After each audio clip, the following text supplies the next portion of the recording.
এখানে নিয়েছি আমি গুটি আলু। এটা নর্থ বেঙ্গলে বা আমাদের আসামের দিকে এই আলুটা পাওয়া যায়। আমরা যারা কলকাতায় থাকবো তারা ছোট আলু নিলে বা আলুকে এরকম ছোটো ছোটো খোসা শুদ্ধ পিস করে নিলেই হবে। ধুয়ে নেবে খোসা শুদ্ধ, দিলাম তার উপরে ধনেপাতা কুচি, আমার কাছে ফ্রেশ রোজমেরি আছে সেটা দিলাম, ফ্রেশ বেসিল আছে সেটা দিলাম। দেখো এইগুলো তোমাদের বাড়িতে যার কাছে যা হার্ব থাকবে সেটা দেবে। আর রসুনকে ক্রাশ করে নিয়েছি, যার কাছে যা হার্ব থাকবে সেগুলো দেবে। আর দিলাম অলিভ অয়েল আলুর মধ্যে। তাহলে আমরা বিভিন্ন রকম হার্ব যার কাছে যা আছে সেটা দেবে, দিয়ে একটু অলিভ অয়েল দেবে। অলিভ অয়েল না থাকলে আর একটু নুন দিলাম, এটা পিঙ্ক সল্ট ইউজ করছি। অলিভ অয়েল না থাকলে তিল তেলেও এটা করা যায়। আর এর মধ্যে আমি ইউজ করব একটু রেড চিলি ফ্লেক্স। দেখো, দিয়ে এটাকে ভালো করে হাত দিয়ে মাখিয়ে নেবো। এই যে মাখাচ্ছি না, এগুলো ফ্রেশ হার্ব বলে ভীষণ সুন্দর গন্ধ যাচ্ছে। না থাকলে এখন বেশিরভাগ লোকের বাড়িতেই তোমার অরিগানো থাকে, মিক্সড হার্ব থাকে, সেগুলো দিয়ে দিতে পারো।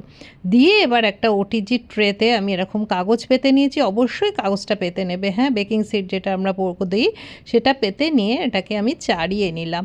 চাড়িয়ে দেবে, হ্যাঁ, যেন একটার ঘাড়ে একটা না থাকে, তাহলে ভালো করে বেক হবে না। এটা 200 ডিগ্রি টেম্পারেচারে আমি মোটামুটি 25 মিনিটের মধ্যে এই আলুগুলো হয়ে গেছিলো। একটু চেক করে নেবে, আলু সফট হয়ে যাবে, সাইডটা ক্রাঞ্চি হবে আর ভেতরটা সফট হয়ে যাবে।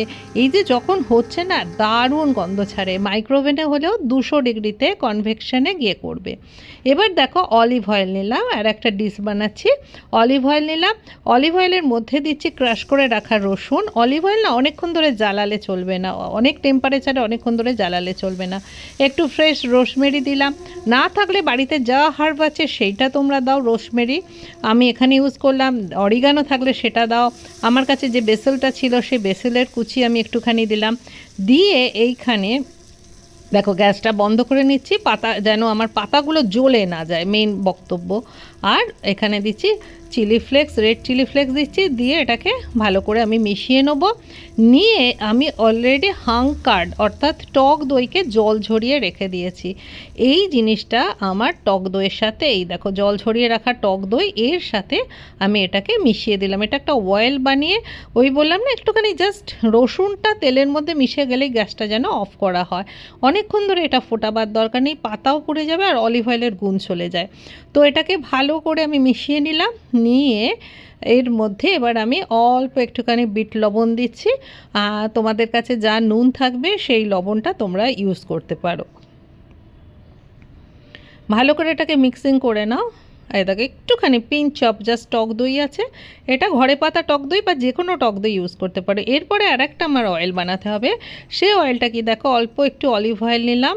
এই অলিভ অয়েলের মধ্যে এটা অনেকে কী করে, এই জায়গাটা একটু কাঁচা লঙ্কা কুচি দেয়। আমি অলরেডি চিলি ফ্লেক্স দিয়েছি, রেড চিলি ফ্লেক্স দিয়েছি, আর আমার ঝালের দরকার নেই তাই দিলাম না। যদি কাঁচা লঙ্কা দিতে চাও তাহলে এই ধনে পাতা যেটা কুচিয়েছো, কাঁচা লঙ্কা আর ধনে পাতাকে না একটু থেঁতো করে নেবে একটা হামানদিস্তের মধ্যে, দিয়ে এর মধ্যে দেবে। আমি দেবো না বলে ডাইরেক্ট ধনে পাতাটা দিলাম।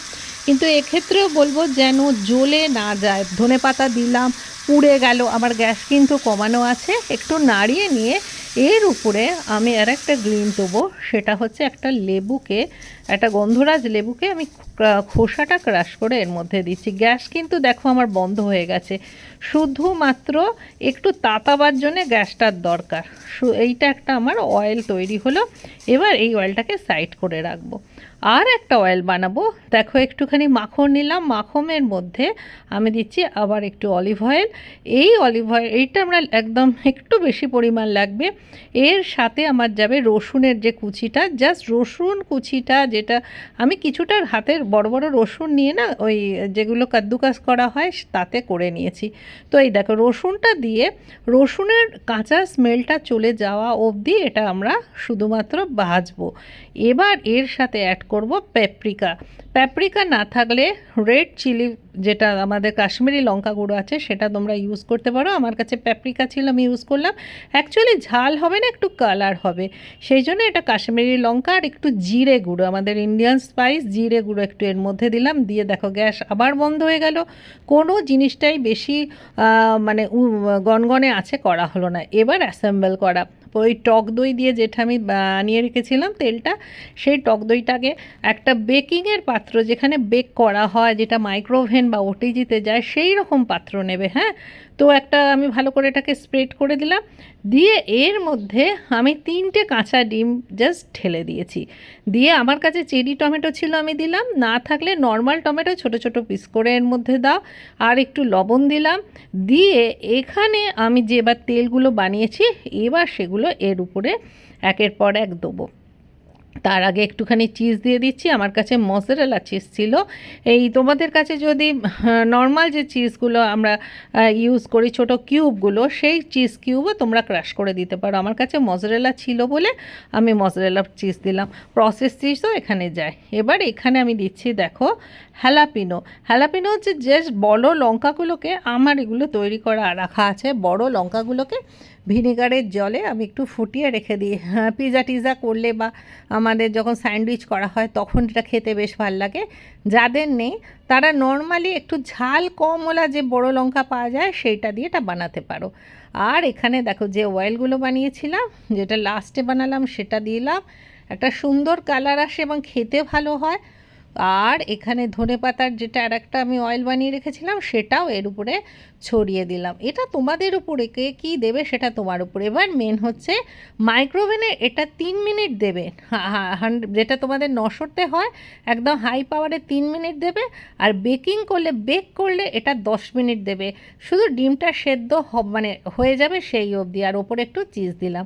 দেখো এখানে আমি একটু বান বানিয়েছি, স্টাফড বান। এই আলুটা ফ্রাই হয়েছে, এখানে একটা ফোকাশিয়া ব্রেড বানানো আছে, আর এইটা একদম ডিনারের পাতে খুব সুন্দর দারুণ জমে যায়। আর তোমাদের একটু কাছ থেকে দেখিয়ে দিই, দেখো আলু ফ্রাইটা কেমন হয়েছে। এই দেখো কি সুন্দর আলুর ফ্রাইটা হয়েছে। আর এই দেখো এইটা আমাদের ডিম দিয়ে হয়েছে। তো জমিয়ে ডিনারে খাও বা লাঞ্চে খাও শীতের দিনে।